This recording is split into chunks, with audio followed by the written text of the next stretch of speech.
So you made it to the final session, session 10. What we want to talk about now is wrapping everything together.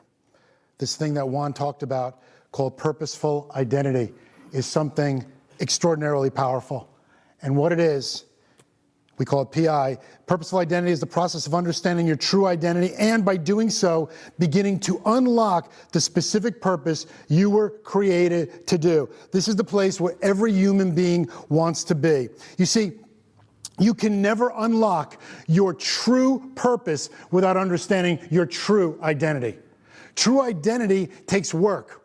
It takes work to find out who you are, and it takes even more work to recognize what that purpose is for that identity that God crafted you to be. The 5.5 questions help you to push down that road, but it takes work. And when we understand who we are and why we were created, our life takes on meaning. It's significant. There's a thing called success. I believe that success is not about what's in your bank account. I don't believe it has anything to do with the size of your house or the car that you drive. I believe firmly it's all about knowing your identity and your purpose and putting it into action for the glory of God. Now, I'm not going to tell you and sit here if you don't have your purposeful identity that you can't be successful in life. You can. But at the end of the day, what does it mean? You know, I was speaking in a church, and it was an old church. It was over 200 years old. And I think some of the people there were about 205. There was no life in this church. They were dead. And the Lord just spoke to me as I altered my message because I saw that there was a graveyard behind me. And you know where these graveyards that the stones are all sideways because they're literally 200 years old? I love that, by the way. I like going to see that, you know? I'm strange. Anyway, I believe the Lord told me. I pointed behind me and I said, be careful. Because, you see, the graveyard is a place where music was never composed. It's a place where medicines were never invented. Books were never written. Ideas were never fully baked. It's a place that people go to with unfinished business because they never, ever understood who they were and why they were. And I said, this church is stagnant. There's no electricity. You just come because it's part of the culture. I just come on Sunday, I leave, and my life is not changed, transformed. There's no relationship building, no discipleship. We can't have that anymore. Amen. We can't have that anymore. Amen.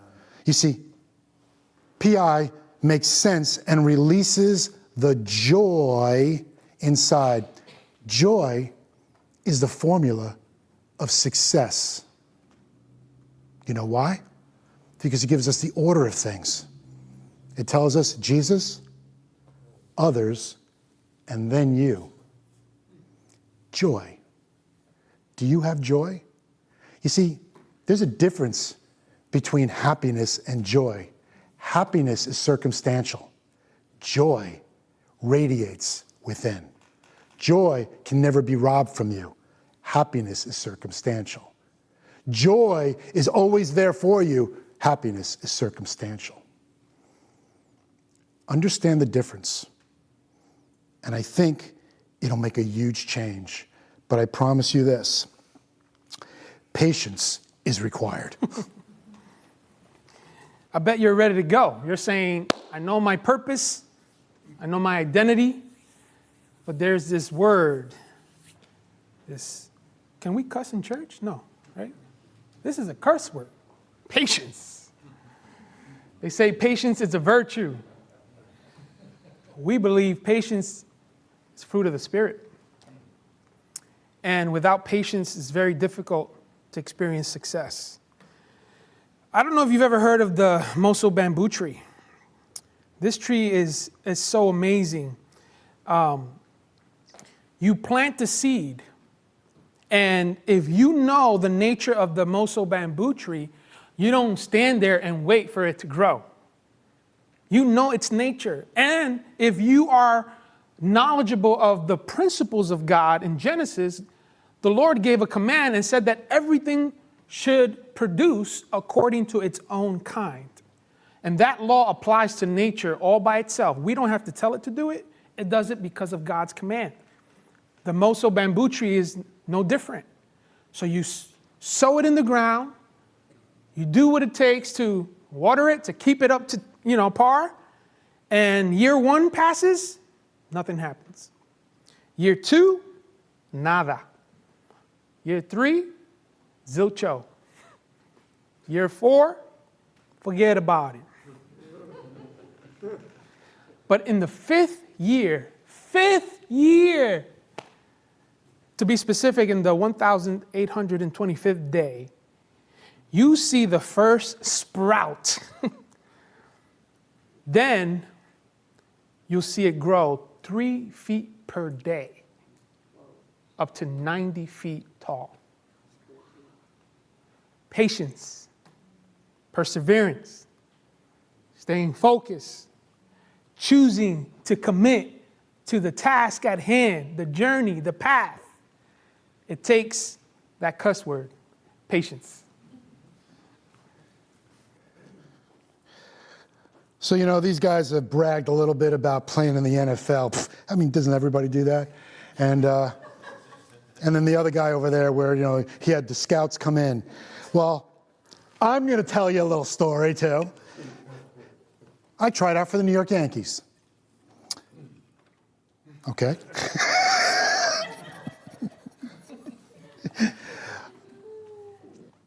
Yeah, I did. That wasn't a dream. I just want to make sure. I tried out for the New York Yankees, and because I love baseball.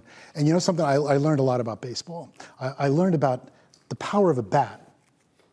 When you square up a ball and you hit it really on the power of the bat, it goes a long way. I love that feeling. I love hitting a home run. I love that.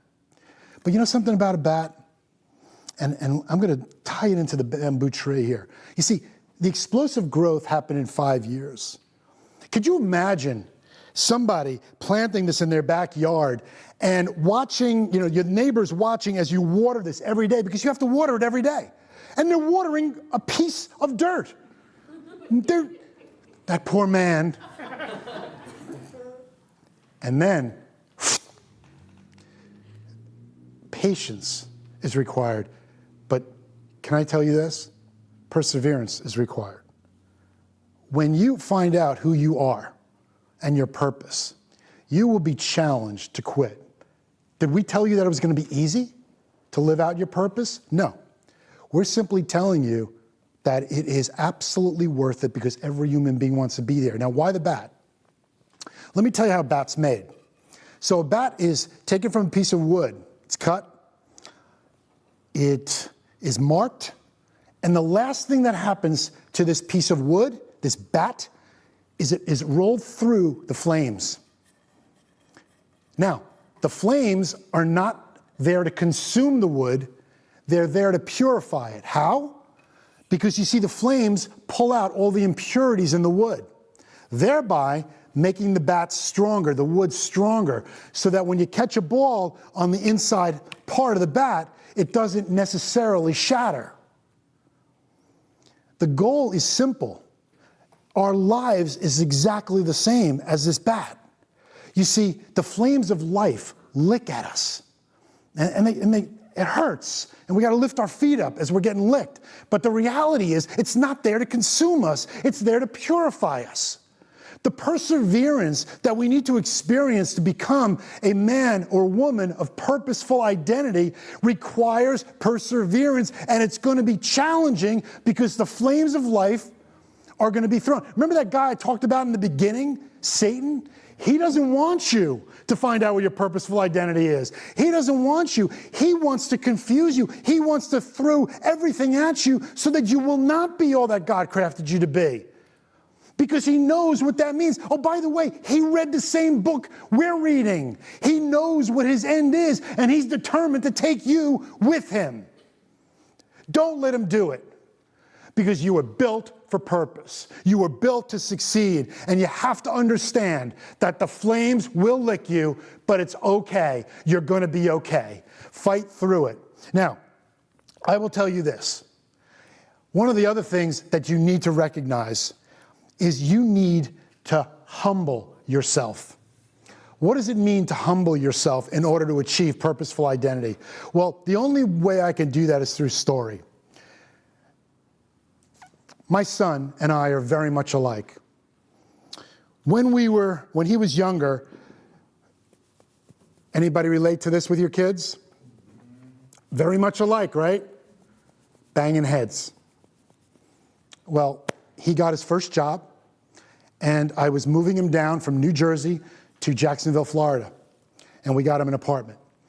And we get down there, and we drove down 13 hours from New Jersey to Jacksonville, which I believe is still a record. And we went to Walmart. And as we're going to Walmart, I'm seeing something. Now, before I tell you what happened, I need to give you the backstory. When my son was 8 years old, I wanted to make him into a baseball player. So I would take him on the side of the house, and I would throw the ball with him. And I said, Joe, here's the deal. You hit the ball over my head, I'm going to buy you that pirate Lego ship you always wanted.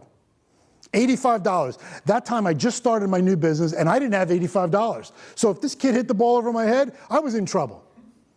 He never did. Or so I say. For years, he would say to me, you never got me that pirate Lego ship. And I would say, you never hit the ball over my head. And of course his mother would say, he hit the ball over your head and you should have given it to him. And I'm like, he didn't hit the ball over my head. I firmly believe, I really believe that. But he believed it. So we're in Walmart. This is 15 years later. He's 23 years old now at this time. And for whatever reason, I walk through the Lego aisle and I see the new version of the pirate Lego ship, because the one that he wanted was no longer being made. The Lord spoke to me right then and there. I knew what I had to do. So we got his apartment all ready, got on the plane, flew back to Jersey, and I decided I was going to go to Walmart the next morning. It was November. He was coming home for Christmas in December. I wrapped it. And I gave him the gift on Christmas, the last gift of the day for the family. And I said to him, Joe, this one is from me to you, but you have to read the letter first. This was the letter that I wrote to him. And by the way, this is the letter that he hung on his refrigerator.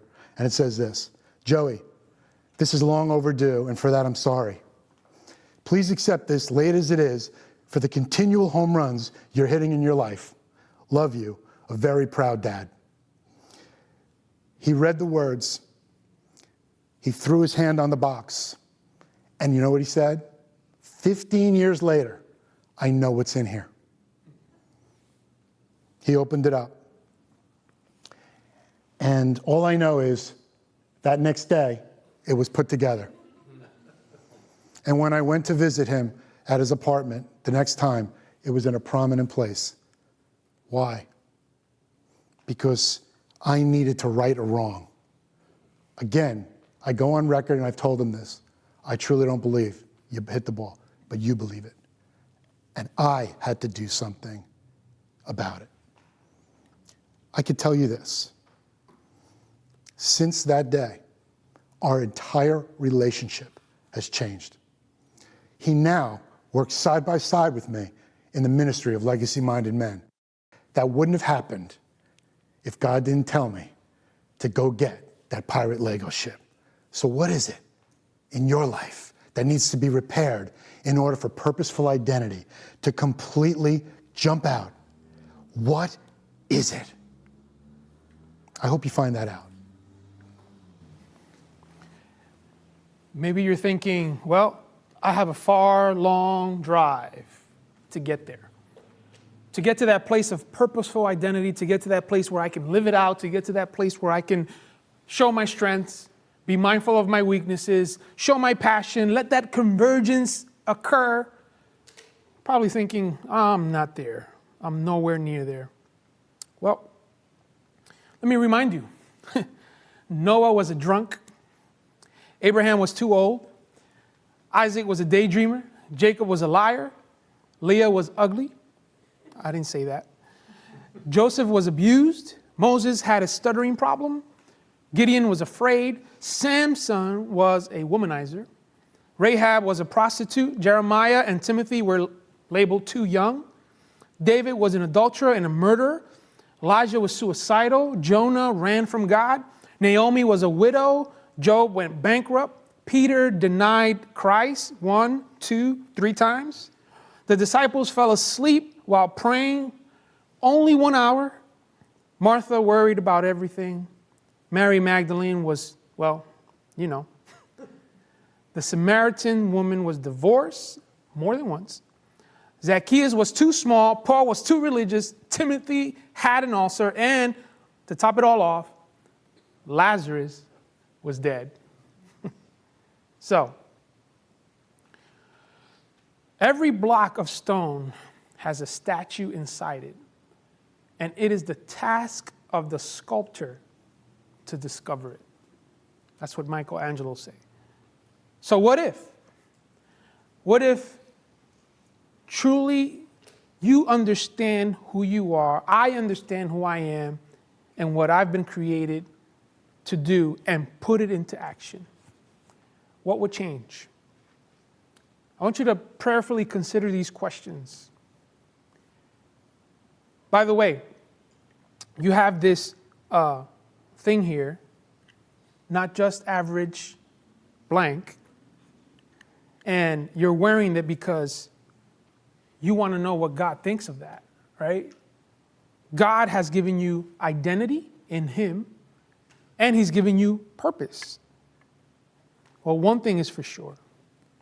You know that you're not just an average Rebecca, John, Sylvia, Amber, Jordan. You're not just an average. Not when you find your identity and your purpose. Your purposeful identity. I love the Lord's what ifs. He says, if you are to be my disciple or my follower, then stop thinking about yourself and what you want, but be willing to carry the cross given you for following me. So the Lord says, what if? He says, if you're going to make that choice, if you're going to begin to learn purposeful identity, deciding who you truly are and becoming it, at a young age, I'm talking to the young people right here right now. And then I'm talking to all those of you who are going to be influencing young people. That's the mandate I want to give to you right now. Wouldn't it change things in this world? I just want to challenge you with a mandate. When I say mandate, I'm talking about the man Jesus. We can prepare so many other people with that mandate, taking the time to bless your children and the fatherless, sharing with them these powerful questions. Provide them with a visual memory of them passing from childhood to adolescence. Can you see it? Can you imagine like a rite of passage? Like when young people are 12 and they're gonna become 13, put together a little mandate like this so they can learn purposeful identity. This is a game changer as far as the game of life. We're not talking about football right now. What about you? Do you need to be blessed today? So remember, information without transformation leads to misinformation. So today we challenge you to apply what you've learned.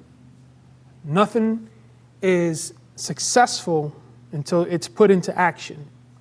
And I believe that you can go there from here. Now is the time to gather what you have learned and heard today in your soy and what you wrote out and put it to action out there. And so we go back to the beginning where we started. You are here. I know. So where's your tank now? After processing all this and digesting all this, and where are you now? Would you say you're more full now? The purpose of being full is now to take it out there and feed others with it. So, would you take the challenge and feed others to know their purposeful identity? So we just want to say thank you so much for being here today. We hope that it has been a blessing to you. We hope that you take away at least one nugget that you're going to be able to use to really identify what your purposeful identity is. Remember something, the world needs you. They need you to be who you were crafted to be. Because when you don't accept that role, somebody else steps into it and they might not do it as well as you can. Why? Because they weren't crafted to do what you were crafted to do. Today is a day of new beginnings, if you choose. Today is an understanding that if you really take seriously these 5.5 questions, write out your snapshot of you, show it to somebody else, and take feedback the proper way in a humble manner, I promise you, change will come, transformation will come, relationships will be strengthened, and you will rise up to a place that I think you'll really like, someplace you really need to be. The 5.5 questions everyone must answer is the book. It's available on Amazon and Barnes & Noble. We're available to speak at churches anywhere. And we are happy to take this into a full-day event and do tons of workshops, breakouts for it. But it's up to you. It's up to you out there. We thank you again. May God bless you. Hey, one more thing I needed to share with you. Juan talked about the Moso bamboo tree and the patience and persistence it required in order to grow magnificently. What he didn't tell you was what was happening during those 4 barren years. You see, a powerful root system was being built underground during that time. A root system strong enough to sustain a 90-foot-high tree and the elements that threaten it. Remember this, we're no different. In order for us to be who God crafted us to be, we too need to build a similar foundation. One that will sustain us in the midst of a storm, and trust me, the storms will come. But if you seriously ponder these 5.5 questions and address them, then you will not be lost in that storm, and in fact, you will grow through it. Why? Because you're not just an average Joe. You're built to succeed. If at any point you or your organization need help, simply reach out and we will provide whatever options we can. Remember, you're God's workmanship, crafted in Christ Jesus to do good works, which He prepared in advance for you to do. Now go out and do it. May God bless you.